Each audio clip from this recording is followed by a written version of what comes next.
What's up? This is Brian from the B-Shine. We're here with Gorilla Nems, Coney Island, Life or Gang. Anything you gotta say? Fuck your life, motherfucker. This is Ride and Shine.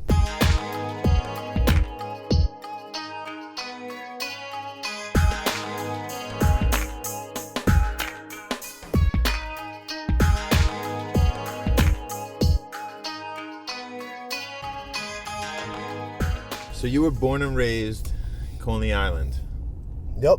right? What, The bottom of Brooklyn. yeah. What was your childhood like? Like, what was the area like in Coney Island when you were growing up? What do you remember about it? I mean, it's the same as it is now. Just a hood area. It's Brooklyn, but it's like Bed-Stuy, Brownsville, East New York. Like the sections of Brooklyn that rappers are known for. That's like North Brooklyn. You know what I'm saying? That's like, if you look at a map of Brooklyn, that's like the top of Brooklyn. Coney Island is all the way at the bottom. It's all the way at the bottom of New York, all the way at the bottom of Brooklyn. So we're like separated from all of them. But it's the same as all those areas I just named. But it's just in a whole different section of Brooklyn. South Brooklyn. Around us is all, different areas. Bensonhurst, Gravesend. But it's a grimy, area. It's a ghetto. And it's nothing but projects. It's 3 avenues, 21 blocks make up the main strip of Coney Island. And it's an area with high poverty, high crime, and that's just what it is. And I feel like I'm, no artist, no major artist has ever come out of Coney Island. We got a couple NBA players like Sebastian Telfair, whose jersey I'm wearing, Stephon Marbury, Lance Stevenson, Isaiah Whitehead, who's on the Nets now. But no rappers have come out of there. As far as rappers, I only know of you and Torre mainly. Yes. So I'm sure there's a lot of local. There's Yeah, a lot there's a lot of rappers out there. Yeah, you work with them. But none of them have taken it to the next level. You know what I'm saying? And that's what I'm trying to do. So before we get to that, what do you remember? What was your childhood like for like hobbies? Were you playing sports or? Yeah, I was always big for my age. And my birthday's in December, so I was always like in the class with the older kids, and I always hung out with older kids because I was always bigger than my age group. So I played baseball. I was nice at baseball. I used to hit mad home runs. I was on the traveling team for Grace Gravesend. That's a local sports team. And I played basketball. I was the center of my team, bro. I was like, I don't know, maybe like 10, 11 years old. I was already almost 6 feet. Wow. You know what I'm saying? So I was just like killing it. I was just standing in the fucking center and fucking Smash them. Yeah. I tried to play football, but my weight limit when I was like 12 years old, I would have had to play with like the 16, 17-year-olds. And my mom was like, nah, I'm not with that. I was like, yo, let me do it. She wasn't with it. But I was heavily into sports when I was younger. Big time. Growing up, did you have a good relationship with your mom?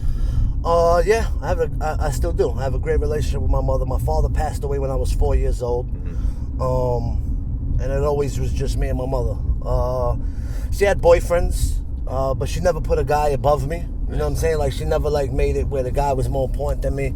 If anything came between, if we had any static, me and the boyfriends when I was young, or if they even tried to have, I remember when she had one boyfriend for like 7 years. He hit me one time when I was younger, and she deaded him. You know what I'm saying? I've always had a great relationship with my mother. Good. Any siblings? Nah, I'm an only child. But I have a humongous family. Like my grandmother I'm Puerto Rican and Irish. So my Puerto Rican side, my grandmother had 14 kids. And on my Irish side, my grandmother had 7 kids. So I was always surrounded, like I have over 100 cousins on my Puerto Rican side. And my Irish side, I got a lot of cousins too. So I was always surrounded by family. I was the only child, but I was always around family and friends and stuff like that. What kind of advice did either like your mom or other family members give you as far as like growing up? Were they, you know, do something that makes you happy, or maybe you should go in this direction, or, you know, where did they stand on? My mother was always about just, you know, just what's the word? Just letting me live, you know, do what I want to do and just be the best at what I want to do. She didn't tell me I have to do anything specifically. All my uncles were drug dealers, hustlers. That's why I also say I'm the mayor of Coney Island, because besides me knowing everybody out there, you know what I'm saying? My family been deep in Coney Island since like the 1950s. You know what I'm saying? Like they really came up in Coney Island at the time when Coney Island was transitioning from amusement park to area where crime ridden area, you know what I'm saying? Because they started putting the projects all around. It wasn't affordable housing, they were just putting straight projects out there in the 1950s. That's when my family came in, and like I said, I got a huge family, so all of them were active in the streets, and so even me coming up, my whole family was already established, you know what I'm saying? And I would walk and they would be like, yo, that's so-and-so's nephew, and this and that, so or that's Gladys's son, or, you know. So I always looked up to that type of behavior, and I thought that was the cool thing to do, and that was the normal thing to do. Yeah, what I think makes you stand out amongst a lot of people, just in general, is that your personality is so like just like raw and unfiltered, and like you don't give a fuck about what anyone thinks or what anyone says. And I think that's what draws me into you as a person and your music, because it's like I feel like you do and say things that other people might be afraid to. So where do you think that like character trait, you know, was derived from? I give it credit to like I said, my father passed away when I was young, right? So I didn't have a strong male role model growing up, right? And my mother did the best she could with me, right? But she also had to provide, because she was a single mother, so she was always at work. So I grew up by myself. Like for the most part of the day, when I would come home from school after like 10 years old, I was home alone, right, until about 6 o'clock at night. You know what I'm saying? And then my mother would cook dinner or whatever would happen. But for a large majority of my upbringing, I grew up by myself, right? And when you're out in the streets and, you know, you don't have somebody teaching you the right way to, you know, be an adult. You can't do this. You got to be respectful if you're out. I didn't have nobody teaching me that. Right, you just did. So I just did what the fuck I wanted to do, right? And for a while, before I became a man and learned what was right and wrong and learned morals and values, I grew up just not giving a fuck. Right. And by the time I started growing morals, values, and principles and stuff like that, that had already become my personality, like not giving a fuck. Now, you know, of course I calm it down. I respect my elders, women, you know, all of that. I don't, you know, I'm not into abusing women or stuff like that. But those are stuff that I had to learn getting older and going through the jail system and stuff like that. And I learned how to become a man through shit like that. But by the time I was maybe 16, 17, 18, that was my way of thinking, a way of life. Like, I'm going to say what I mean, fuck you, fuck your life, you know what I'm saying? And that's just how I became a person. Well, I think it developed. I mean, I think there's both pros and cons to it, because I think a lot of people can envy that side of you just do whatever you want and don't have a care in the world. And I think a lot of people's like mental state is limited to what they you know, allow themselves to do or say. So when did you first start getting into music? Do you remember? Was there any like artist or song that you heard that made you say like, I want to? Oh, of course. I remember I was always into music, always. Like being in the hood, like you hear house parties, you see them playing music in the park, you know, shit like that. not life changing, but I grew up. One of my favorite movies when I was a kid, young, was Breaking, where they was breakdancing, the breakdancing movie. The Fat Boys, Disorderlies.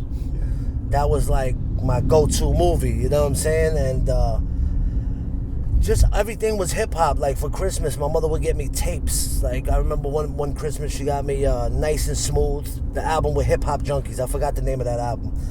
That and Big Daddy Kane, Prince of Darkness.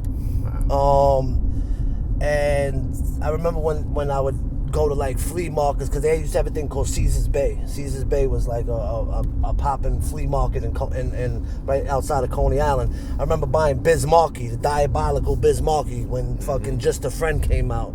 And those were my earliest experiences. My first shit that I bought on my own, like when I started like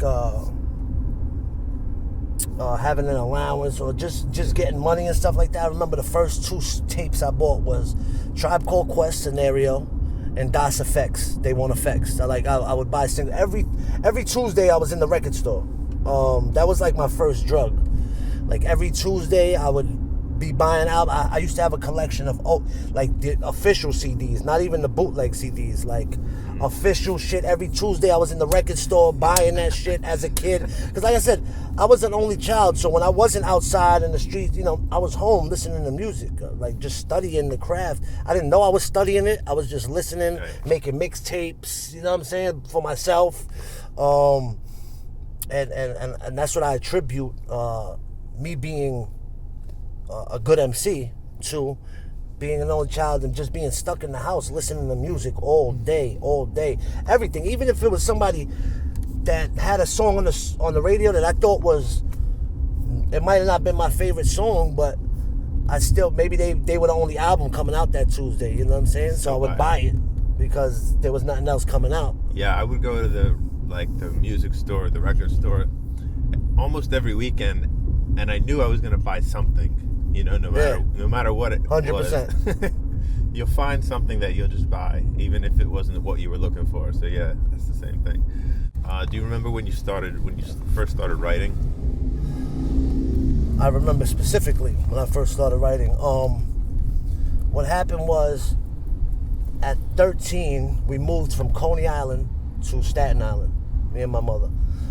She bought a house. Now that's big for a single mother, Puerto Rican chick from the projects to buy a house. But what it did was like it fucked me up, because in Coney Island she moved me from the ghetto to now the suburbs, close to Jersey in Staten Island. It was like a complete culture shock. I came out here, I had fucking big Trav, because my name is Travis. Big Trav across the back of my head. I had a fade. Nobody out here had that. So I came in, I already stuck out. You know what I'm saying? I stuck out. I was like a sore thumb. And I came out here and I was out of place, right? So I was always acting out. That's when I started smoking weed. I started fighting. So like basically when I started high school, we moved out here. At my first year of high school, I got a superintendent suspension. Now, superintendent suspension means you can't go to no New York public high school. Like I was talking to a girl. I was playing with a lighter. I set a piece of oak tag in the hallway on fire. The shit went up, caused a fire. Not a big fire, but something small. But they gave me a superintendent suspension. So I couldn't go to no New York public high school for 1 year. So my mother couldn't afford Catholic school for me or private school at that point. So I moved with my grandparents who lived in the Poconos, right? And I would come home every weekend, but during the week and during school, I would be in the Poconos. In the Poconos, I would always think it's like country and stuff like that, but it's hood out there. I didn't know it's mad hood in the Poconos, right?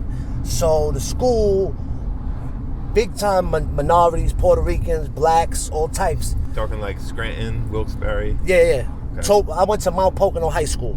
Right, it was right next to Mount Airy Lodge.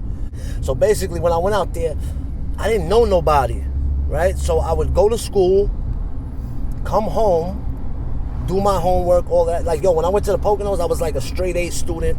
Like, I was always good in school. It came easy to me. But once I got to high school, lost interest and stopped going. So I would go, in the Poconos. I would come home. My grandparents were already older. They would be upstairs. They had a house. My room was downstairs. I would do my homework and listen to music. I always was freestyling since I could remember. But I had nothing else to do. So I was like, let me start writing these raps down. I got a little marble notebook, and I started writing my raps, right? And in the Poconos, the kids were always battling in school. I didn't tell nobody I rhymed. I didn't really have friends out there. You know what I'm saying? I just would do my thing and come home, because I knew every weekend I was coming home to New York, so I didn't need to be cool with these kids. I didn't want to be cool with them. So I remember I started writing like I was in a battle. And I just wrote mad rhymes. Last day of school, the nicest kid in the school, I had like a year's worth of material on him. I've been writing, and I just was like, yo, I rap, and let's battle. You know what I'm saying? And I fucking finished the kid, like in the middle of the lunchroom. I remember everybody was like, oh shit. I went home for the summer. When I came back to school, I was like that dude in school, in the Mount Polk. I was like, yo, this nigga flamed the kid. I forgot the kid's name. Yo, this nigga Nem. At the time, my name was Nemesis, my rap name. And then my grandfather passed away out there, like the first month I was in school. So, and the superintendent suspension had gone, I already had been out for a year. So I came back to school over here. But the Poconos was where I first wrote my rhyme. When did you first start recording? As soon as I started writing, like when I would come back home, my man Luminary, who I went to school with the whole time, he had the whole DJ set up, and this is before Pro Tools and stuff. This is like 98, you know what I'm saying? 98, 99. He had everything in his crib. Like he had shit we could record on. He had a mic. And I remember my first freestyle was over Ice Down Medallions by Royal Flush. I recorded it on a tape. I did 3 freestyles over 3 different songs. I brought it to Poconos my first month, because after my grandfather passed, I moved back, but I was in school for like a month. I was recording as soon as as soon as I started writing. And the rest is history. Yeah. I remember we talked a while ago about how you and Necro linked up, and it was something where he found your music on MySpace and like had reached out to you. Yeah. So that was how you two linked up. But was that you had already been doing, like you had done some mixtapes or albums like prior to linking up with him? Yeah. I had maybe 3 mixtapes out by the time I met Necro.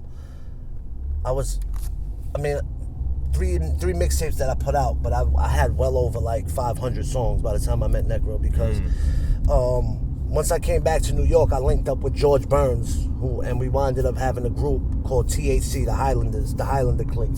It was me, George Burns, and my man Ill Gotten Gains. His name is Lavoisier now. He's a Christian rapper now. But we was just recording non-stop. And then I went to the Fight Club. Like one day my man was like, yo, they got some battle going on. And I was like, all right. He brought me up there. I thought it was like a one-time thing. I won the battle. And then they called me like, yo, in 2 more weeks we're having another battle. We want you to come through. So I just kept going up there and winning. We didn't, it wasn't a thing like it was MTV. It was just like a battle. You were still in that mode. Yeah, I was still in the mode, but I also was into, from being with George Burns, my partner George Burns, he was like the ultimate songwriter. Like he would just like eat, sleep, shit. He had the 4-track recorder board. He was making beats off the PlayStation music generator.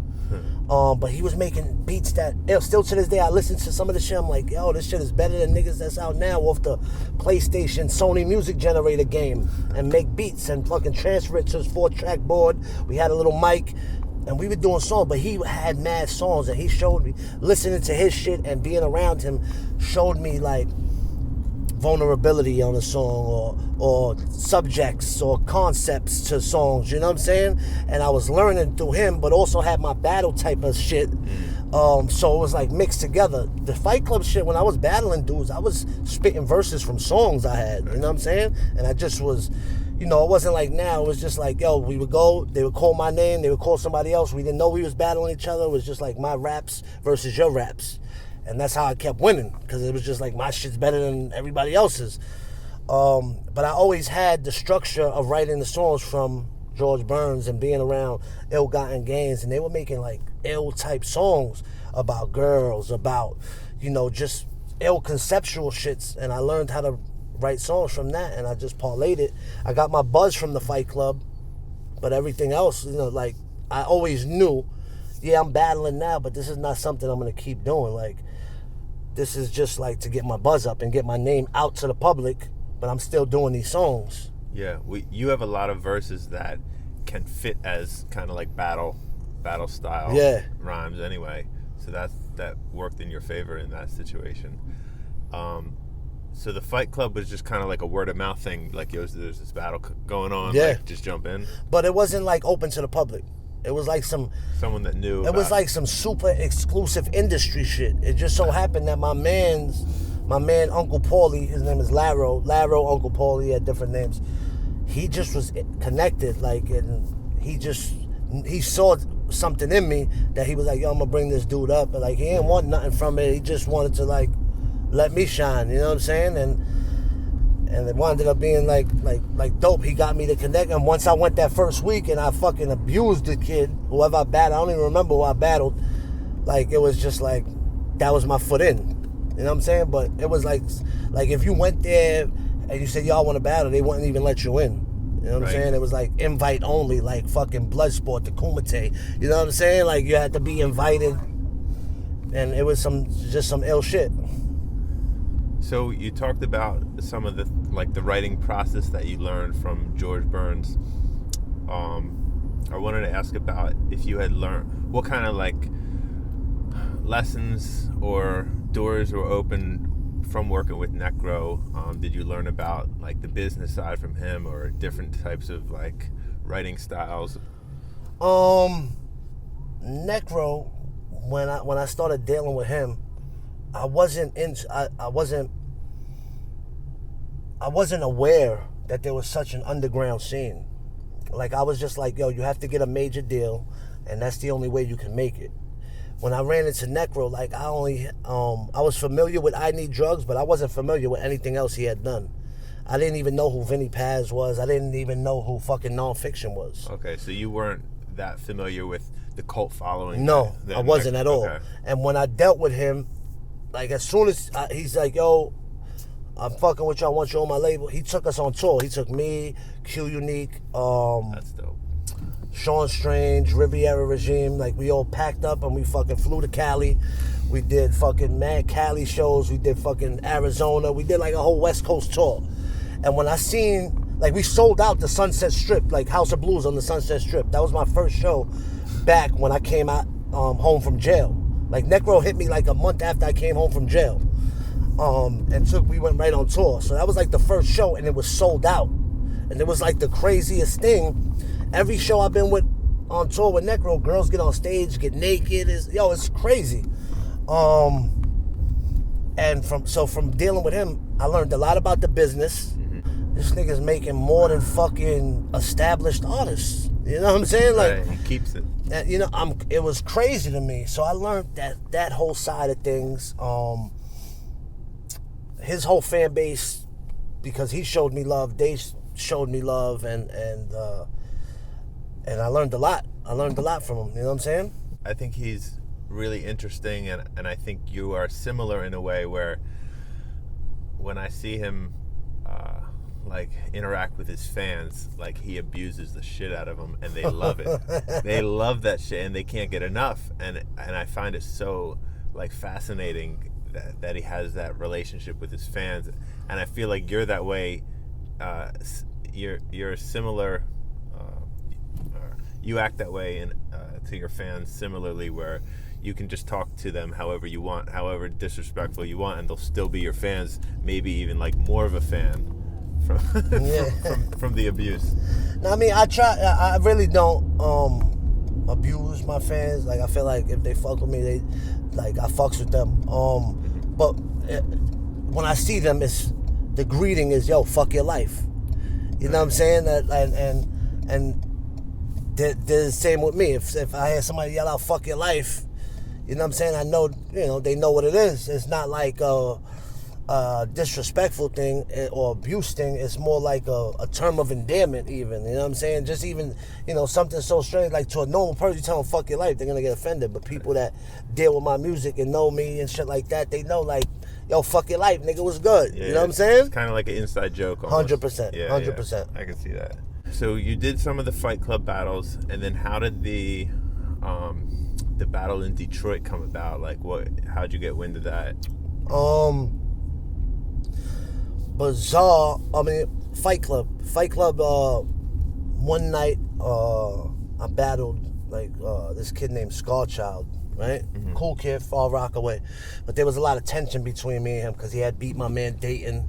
You know what I'm saying? And we got into an argument. In the next Fight Club we battled, Bizarre was one of the judges, somebody else, and these dudes, the Track Boys, they were producers. They made that everybody get tipsy for Jaquan, stuff like that.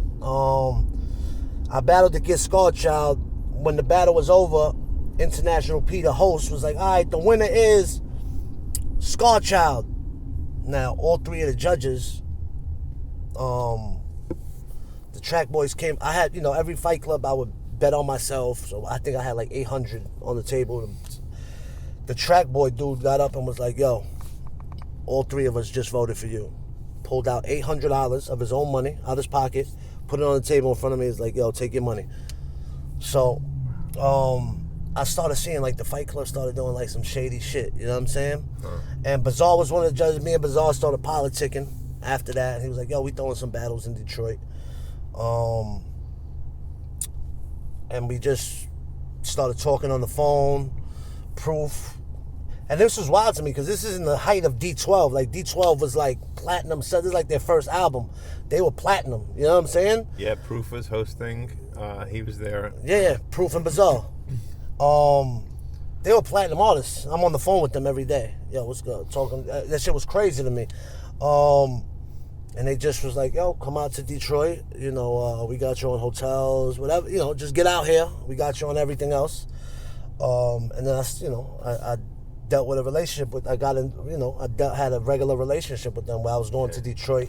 I was going to Detroit even without the battles. Like I was going, they would have like album release parties and just different type of occasions, and we would just go out there and chill. I would bring my whole fucking squad with me. We would rent a fucking van and just fucking drive out to Detroit or even fly out there. I've been out there a lot of times dealing with them. And then when Bizarre, the first one, there was it wasn't that who won a battle shit. It was just like a different type of battle. It was like in like an office type shit. Trick was the fucking judge of one of them. And then Proof was like, yo, we throwing a battle. It's going to be on DVD. It's called Who Won a Battle. And that's when I battled Marv 1. Yep. But yeah, it was just, it sprung from the Fight Club shit. That's crazy. Because Detroit had a whole battle culture of its own. You know what I'm saying? And they wasn't getting to the Fight Club. They just had it like, it was like Detroit Fight Club. But they were doing it on their own. D12 was throwing it. And it was just like Detroit dudes was battling each other. The winners of them, then they had New York dudes come. I would come. Murder Mook would go there at different times, So it'd just be different shit.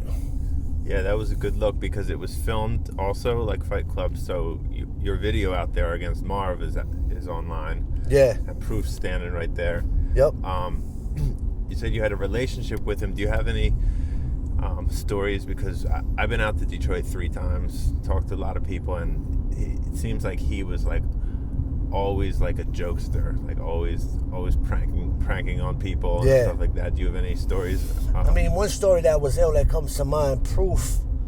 I spoke to him on several different occasions. We would have like hour-long conversations just about different shit. Like he was just a down-to-earth, genuine person, right? And when you were out there with them, with D12, with Proof, especially Proof, you were good money, right? Like New York, people get on me for saying nigga.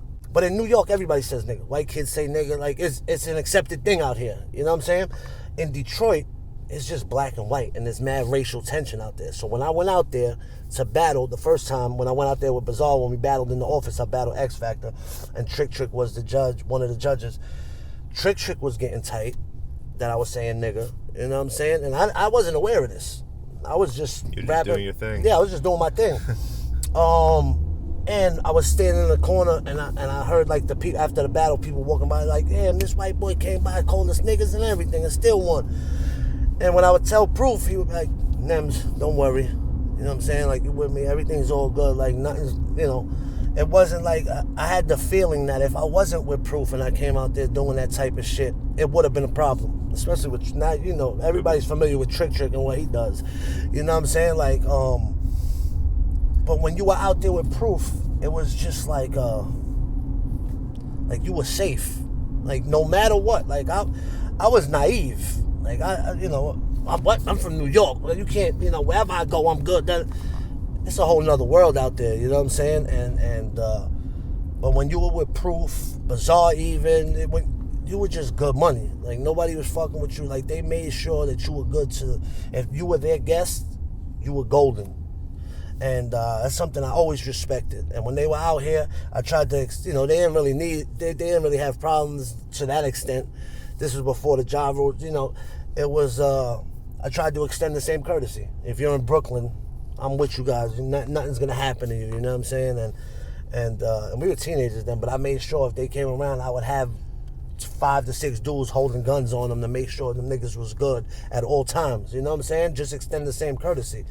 And that was one thing when I look back at it, I was like, yo, that was real. That was a genuine thing to do. You know what I'm saying? Yeah, almost everybody out there has a story about Proof from Detroit. So he really like was involved in the community and putting people together. He's like, you're dope, you guys are being a group together. Mm-hmm. And he just did that with everybody. Yeah. There are people that can have successful careers without being in the mainstream just because of, you know, the internet and mm-hmm. other things like that. So where do you realistically want to be with your music career in the next 5 to 10 years? In the next 5 to 10 years, I definitely want to be in a different tax bracket. I definitely want to make a lot more money. Mm-hmm. I mean, nowadays you don't need a label anymore, like a major label. But sometimes it's good maybe to do one album with them. You know what I'm saying? With a major label. I'm just looking to get as big as possible. Like, I'm not looking to stay underground. I feel like the only reason I'm considered maybe underground is because the majority of people don't know me yet. You know what I'm saying? I'm trying to get out, whether it be the comedy shit with the Gorilla TV, even acting. You know, I came out. There's a movie coming out with me in it called. I forgot the fucking name of it. But I have a small role. You know, it's not like a big role, but start. Yeah, I want to. You know, I'm trying to get into acting. I'm trying to. Yeah. You know, I got the clothing line is taking off crazy right now, more than I expected. The FYL brand. Yeah, FYL brand. But that's also because I put a lot of legwork in it. I put a lot of hustle into it. But like, I'm trying to hit every area of life. I'm just trying to be successful at life.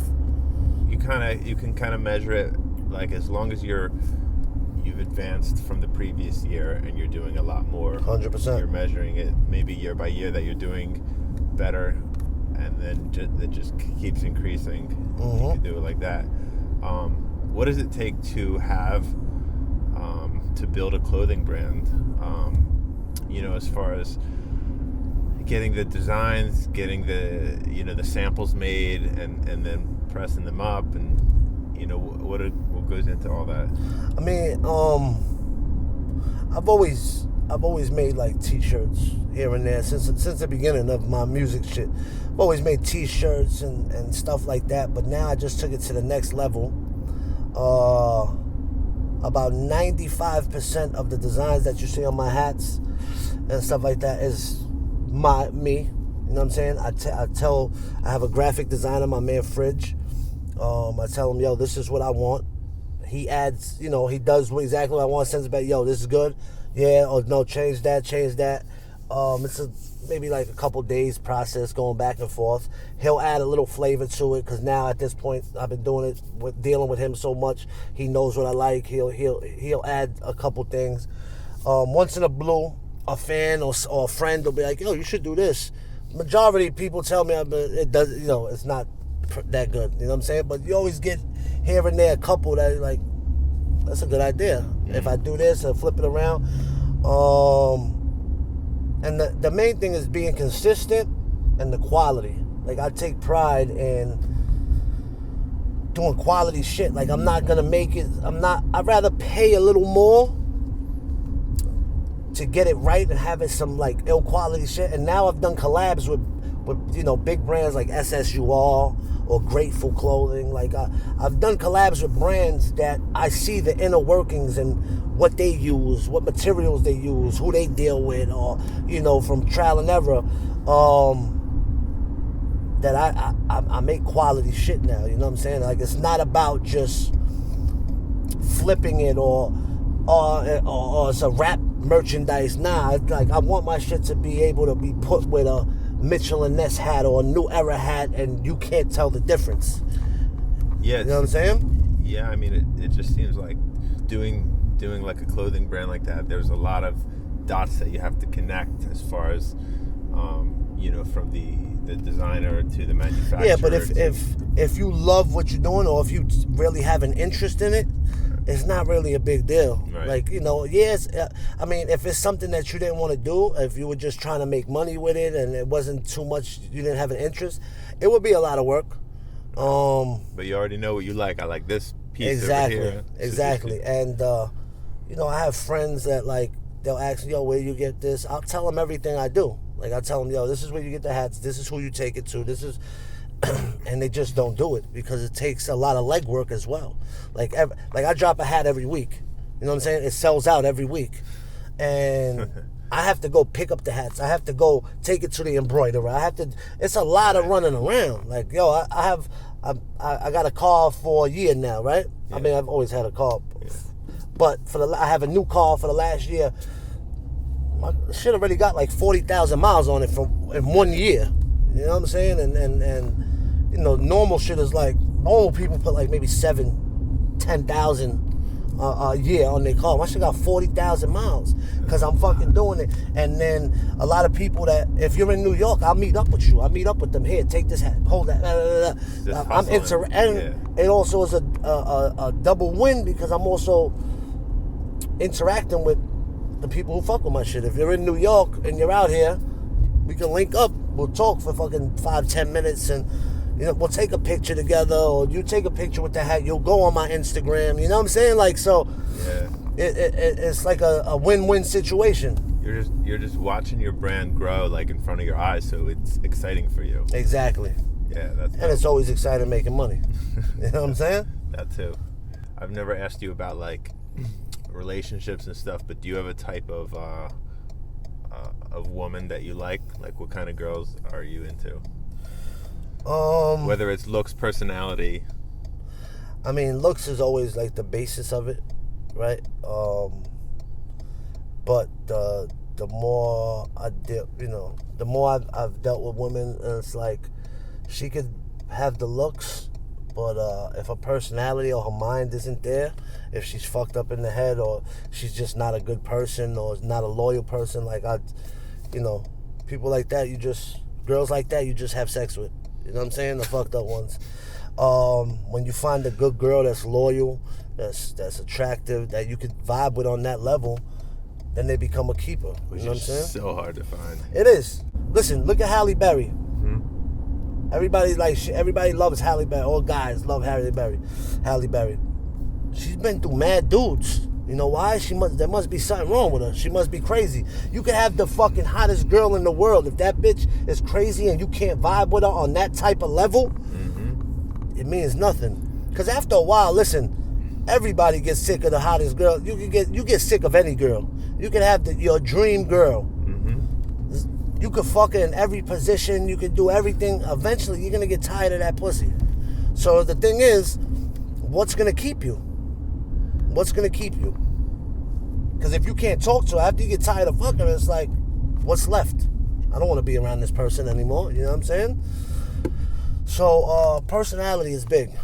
Personality is real big. Yeah. They say for every like girl or I guess person that you think is amazing and perfect, there's someone out there that can't stand their shit. 100%. That's 100% fact.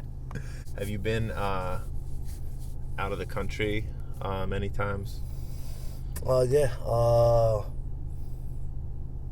I've been to the first tour we went to. We did Paris. We did Lille, France. A whole bunch of spots in France. Brussels in Belgium. And then Scotland. That was the first one. Then when I went back to Europe, I did Amsterdam. Blankenberg. That's another spot in fucking Belgium. Copenhagen. All over the U.S. You know, Europe is dope though. Europe is dope. I'm looking to do Korea very soon. South Korea, obviously. But yeah, it's dope to go to places where people don't even speak English, but they know your fucking words. That's wild. That shit is mind blowing. Yeah. Do you have a favorite place that you like because of, you know, just the culture, the scenery, the people? I like Belgium. I get a lot of love out in Belgium. The people are mad cool out there. Paris is dope. Amsterdam was dope too. Amsterdam, I had a great time. Actually, I rocked with Nonfiction and Vinny Paz out there. One show. Shit was dope. I had a great time. Like, I call myself the mayor of Coney Island because I know everybody over there. But like now, it's getting to the point where, like I want to see better for my community. You know what I'm saying? And I want. There's a lot of changes that I think could be made in a positive way. Because I've done a lot of negativity to the hood. Like, I've added to the stigma of the ghetto and it's a dangerous place. And now I'm trying to change that and have a more positive experience when you come to my neighborhood, at least. You know what I'm saying? There's been a lot of bad days in my life. And lately, I try to make it nothing but positive. Like, I wake up happy to still be alive, happy to be, you know, like in the position I am where I'm making money and I'm living my dreams and I'm able to every day do something towards my goals in life. And, you know, because I've been through a lot of situations where I could have not made it out alive. You know what I'm saying? And to be blessed like this, just to have a good life and all of that, like, yo, shit is dope. Yeah. Shit is dope. I'm grateful. Yeah, the fact that you're going out, meeting people that are buying your merch and connecting with them reinforces that positivity that you're giving back now. 100%. 100%. Thank you so much for your time, man. Thank you, Is there bro. anything else you want people to know when they see this? Just follow me on Instagram, man. NEMS_FYL. FYL brands for the hats and all of that. And fuck your life. Keep it moist, pussies.